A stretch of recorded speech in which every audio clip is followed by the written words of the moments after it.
I'd like to present our first speaker for Day 2 of BCon, Mariana Rodriguez Lopez, who will be giving a talk on the effects of air pollutants on honeybee cognition, behavior, and gene expression. So cities are expanding and it's so pushing wildlife to live inside of the cities. One of these wildlife is bees.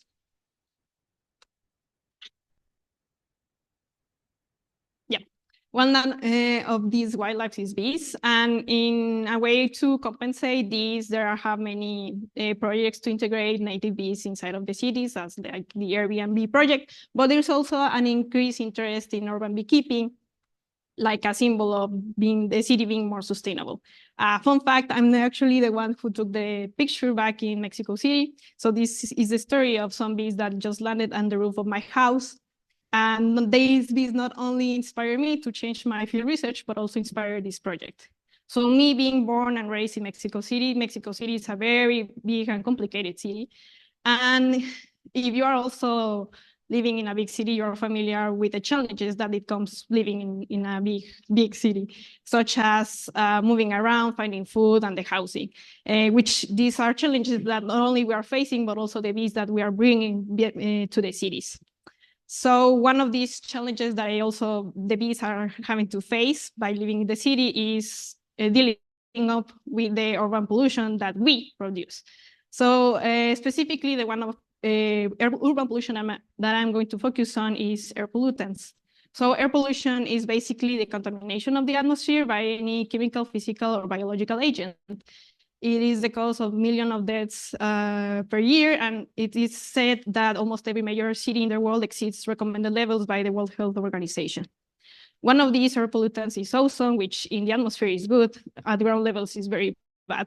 And it's a secondary pollutant, which means it's produced by the combination of different factors, and it is damage to both animals and vegetations, and the peak levels of ozone in the cities are during the spring and summer, which overlaps with the high activity of the bees during this season. What is known on the effects of air pollutants on bees is that they weaken the bees, so they cannot longer tolerate another kind of stressful event. They start to lower foraging, have some learning and memory impairments, but actually what it is underneath that, like the biological response to the pollutant, and then therefore the showing of this behavior, it is not well known. So my project aim is to determine which and how cognitive and behavioral processes might be altered by exposure to air pollutants. So basically the plan. First, I'm going to work at a more lab-controlled set environment by doing experiments on learning and memory on bees, and then dissecting brain for later gene expression analysis. Later on, we'll be going from the lab to feel like realistic setup by testing foraging and flying behavior, and then comparing with another type of air pollutants, because ozone is not the only thing that we are breathing right now. So what I'm going to present forward is the work that I just did last summer, my first ever field bee season.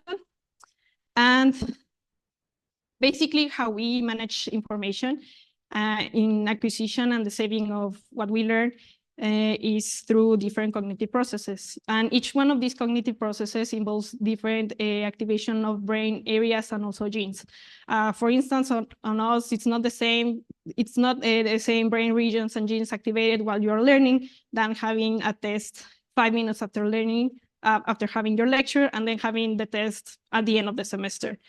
Same with bees. Bees need all these three cognitive processes in order to act for their survivability and also for the health of the colony. So how we can study cognitive processes in a lab set environment, thanks to former PhD Nadia Shpetkov, who she's also presenting today, so stay tuned for her presentation, help us implement this protocol where we basically use looks bad. But anyway, we basically make use of the reflex of when we touch the antenna of the bees with sugar, they have the reflex of Sternher proboscis. So at the same time that we are touching their antenna with sugar, we are presenting the bee with another. So in this case, the bee is starting to learn that the presence of this other means something positive. And at the same time, we are also teaching her to discriminate between another other, which in this case doesn't have a positive reward, but a negative reward, not negative punishment, which makes her to avoid extending her proboscis. So this is the learning. Memory is basically the same thing, but instead of showing her with a scent and the sugar or the salt, we just present her with the scent, and she should remember the association before that this scent means something positive, and she will start to extend her proboscis. But if we present her with the other one that was paired with the salt, she should remember that she shouldn't extend her proboscis. So for testing the short-term memory, we did this after finishing the learning and waiting for an hour. And for the long-term memory was basically the same step, but waiting for 24 hours after the learning phase. So my hypothesis divides into 3 main steps. One, that depending on the ozone concentration, it impairs cognitive processes. Second, that between these 3 different cognitive processes, one is more susceptible to the other, to the ozone concentration. And third, that this might be dependent on the age and the activity of the bee. So I work with honeybees as a model organism and basically have 3 main groups. One that simulates a very idealistic scenario where bees were presented with no concentration of ozone, and then the drastic one where they presented with a very high concentration of ozone. And I was in the field picking up nurses, which basically were the bees that were feeding the larvae, and picking also forages, which were the bees returning to the beehive with their pollen baskets.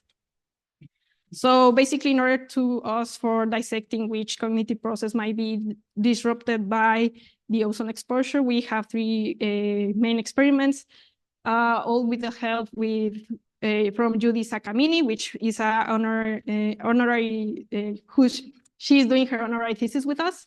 So basically, we exposed for 1 hour the bees before the learning phase. Then we have another group of bees that were exposed for 1 hour before the short-term memory test.